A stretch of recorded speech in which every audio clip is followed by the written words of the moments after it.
Bonjour à tous, dans cette vidéo je vais vous présenter l'installation des services ADDS sur un serveur Windows 2016. Alors on va commencer tout d'abord par la configuration des adresses IP du serveur. Donc ici on va paramétrer des adresses IP fixes. Voilà, donc comme vous le constatez, j'ai paramétré des adresses de type classe C. Bon, je suis dans un environnement de virtualisation avec VirtualBox, donc on va rester sur de la classe C, une adresse de passerelle pour l'Internet et un serveur DNS qui est ici celui de Google. Donc une fois que vos adresses IP sont paramétrées, il suffit ensuite de lancer la console du gestionnaire de serveur. Alors vous avez une icône en bas sur la barre des tâches qui vous permet d'accéder à cette fenêtre. Donc on va commencer par tout simplement cliquer sur ajouter des rôles et des fonctionnalités.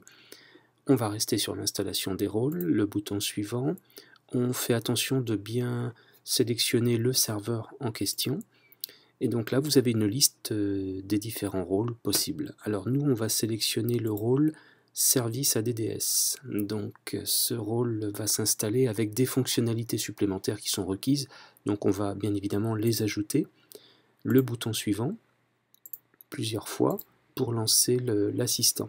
Et une fois que l'assistant est prêt, il ne reste plus qu'à cliquer le bouton installer pour lancer l'installation des services ADDS.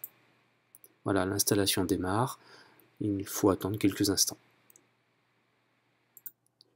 Voilà, donc l'installation des services est réalisée, donc on a une information dans le haut de la fenêtre, comme quoi l'installation est réussie. Donc on clique le bouton fermé, et là on s'aperçoit que le rôle ADDS est donc maintenant installé puisqu'il figure bien dans la liste des rôles. Donc on l'a à la fois ici, on l'a sur le côté gauche.